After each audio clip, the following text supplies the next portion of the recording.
A child steps off the curb and your foot is already on the brake. Not after you decide to stop. Before. The word brake arrives in your head to find the job half done, the car already slowing, your heart already going. And then you do the thing you never notice because you do it every second of your life. You take the credit. You walk away certain that you saw the child, judged it, and chose to stop in that order. You didn't. Something in you moved first, then told you about it, and dressed the whole thing up so smoothly that it felt like a decision you made. That gap between what your brain actually did and the tidy story you handed yourself about it is what I want to sit with today. The standard way to picture the conscious and subconscious mind is a chest of drawers. Top drawer is where you live. Bottom drawer is full of old programs waiting to be rewritten with the right affirmations. It's a tidy picture, it's also wrong. The conscious mind, the part you think of as you, is a small, slow strip of a much larger operation. It handles one thing at a time. It tires quickly. And because it's the only part that ever reports back to you, it feels like the whole of you. It isn't. It's the person on deck who thinks he's steering. The subconscious is the engine room, running most of the ship without ever checking in.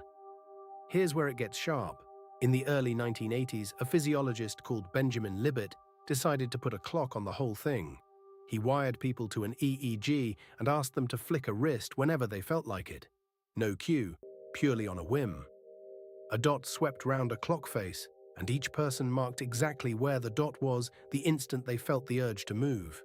He caught 3 moments, when the brain started building towards the action, when the person felt they'd chosen, and when the muscle fired. The order was the shock. A slow rise of electrical activity, the readiness potential, began roughly 550 milliseconds before the muscle moved. The felt moment of deciding, the conscious, now I'll do it, didn't turn up until about 200 milliseconds before, which leaves something like a third of a second where the brain was already on its way to acting while the person still felt they hadn't chosen a thing.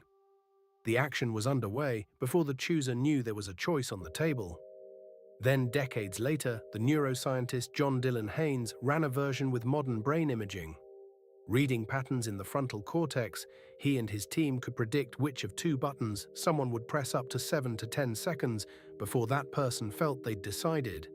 Not perfectly, well above chance and long enough to genuinely unsettle you. By the time your decision surfaced as yours, your brain had been leaning that way for the better part of 10 seconds. If this is landing for you, giving the video a thumbs up genuinely helps the channel reach other people who think about this stuff, and subscribing means you won't miss the next one. Now, I want to be careful, because this result gets stretched in both directions. It is not proof that you're a puppet. Libet himself thought there was still a conscious veto, a power to call the movement off in that last fraction of a second. And the readiness potential itself has been challenged. In 2012, Aaron Scherger argued the ramp Libet measured might not be a decision building at all, just ordinary neural noise drifting up and down, with the action firing whenever that noise happens to cross a line. On that reading, nothing is decided in advance and passed upstairs. The system just tips over, so the timing is solid.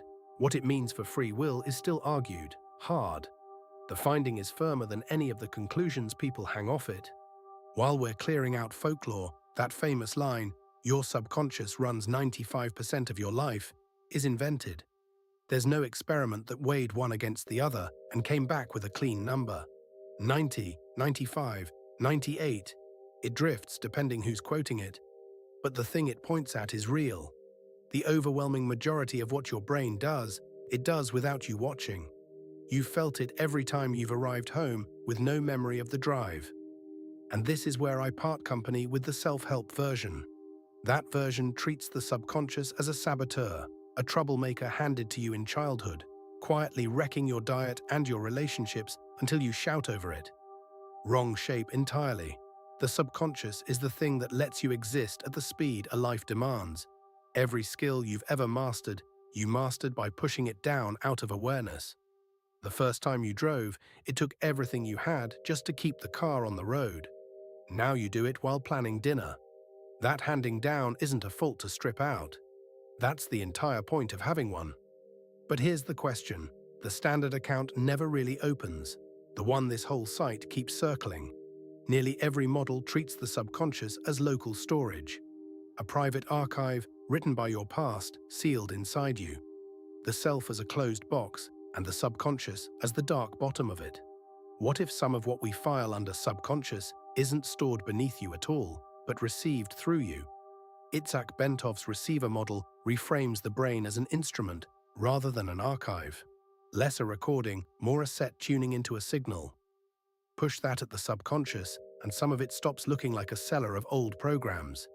It starts looking like the part of the instrument picking up frequencies below the range the conscious mind can hear. If that's right, then what you attend to, the state you hold, the way you settle your nervous system, isn't only editing old files, it's changing what you're able to receive. A frame worth trying on, not a proven mechanism, so go back to the curb and the foot already on the brake.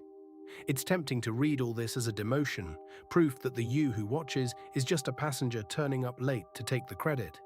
I don't think that's the lesson. The self that watches is real. It simply isn't the only one home, and it never was the whole house. You moved before you knew it at the curb. That isn't a sign you were never really there. It's a sign there's far more of you in the room than the part that does the talking. If you want the full version, with the sources and the deeper threads, the whole article is on the site at consciousnesspartnership.com.